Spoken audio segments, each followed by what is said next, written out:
CBN News Center, Manila. Ito ang TV Patrol!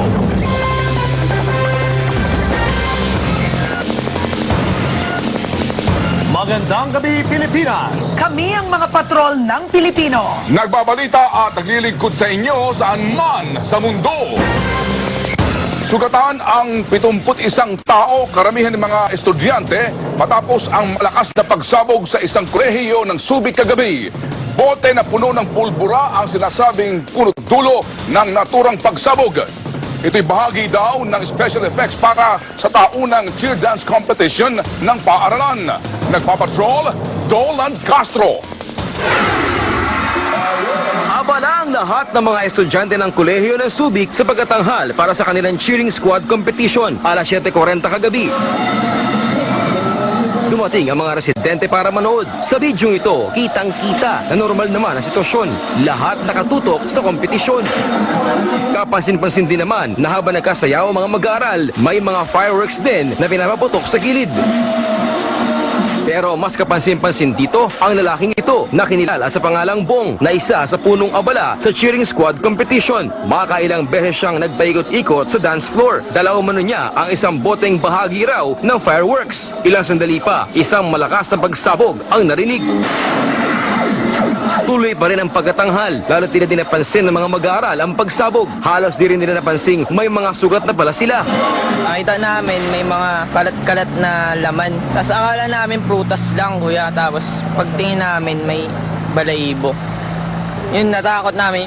Nalaptosan sa braso, sa likuran at sa hita ang mga estudyante mula sa sumabog na paputok. Agad naman silang dinala sa James Gordon Hospital. Si Bong naman na namata ang kanilang paikot-ikot sa dance floor, napuntirya ang kamay at braso.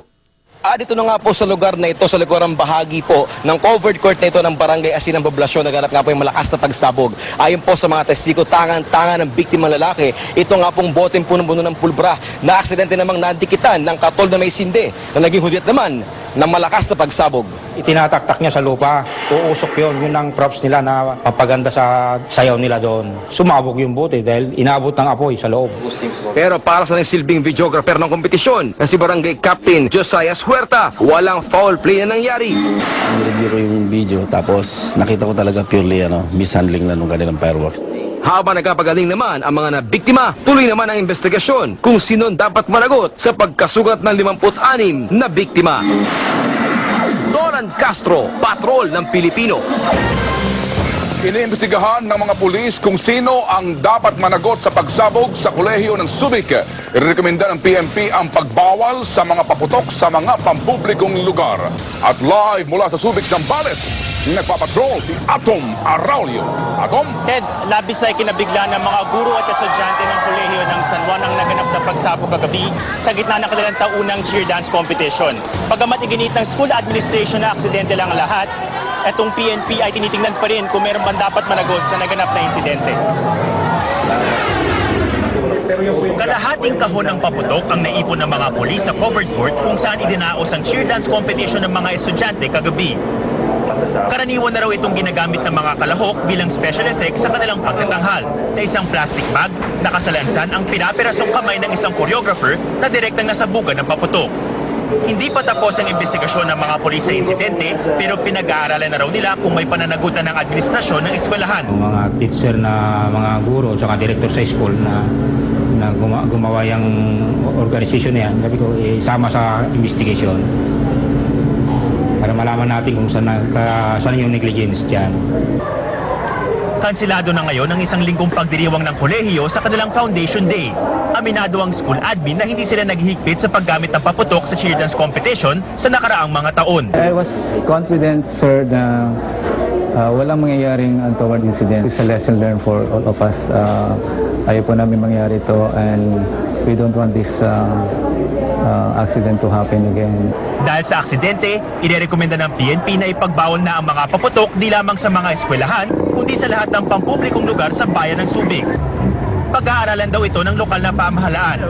Pero sa ngayon, nakatutok sila sa agarang pagaling ng mga nasugatan. Humihingi din kami ng paumanhin sa nangyari. Wala namang gustong may mangyari yon. Nangako rin ng masusing investigasyon si Mayor Kong Hoon na siya rin presidente ng kolehiyo ng Subic. Rafi. Ted, alam mo, itong mga pailaw at paputok ay hindi pwedeng basta-basta ipagbawal ng PNP sa mga pampublikong lugar dito sa Subic. Kailangan daw ang isang ordinansa para mapatupad ang ganitong klaseng panukala. Ted? Atom, ano ang habol ng grupong gumamit ng pulbura? Ito ba ay para sa paputok o para lamang sa usok na lilikhain nito? Ted, sa initial na investigasyon ng PNP, lumalabas na itong paputok na nasa bote ay hindi naman talaga papasabugin. Ito ay binubudbud dito sa sahig ng covered court para maglikha ng isang pailaw kapag ito ay sinindahan. Kaya lang, hawak-hawak nitong choreographer yung bote na puno ng pulbura at nung kanya nang itong binubudbud sa sahig ay sa isang dahilan ay talagang lumiyab na ito at sumabog sa kanyang kamay. At dito na nga nagsimula itong kaguluhan sa covered court. Ted? Salamat, Atom!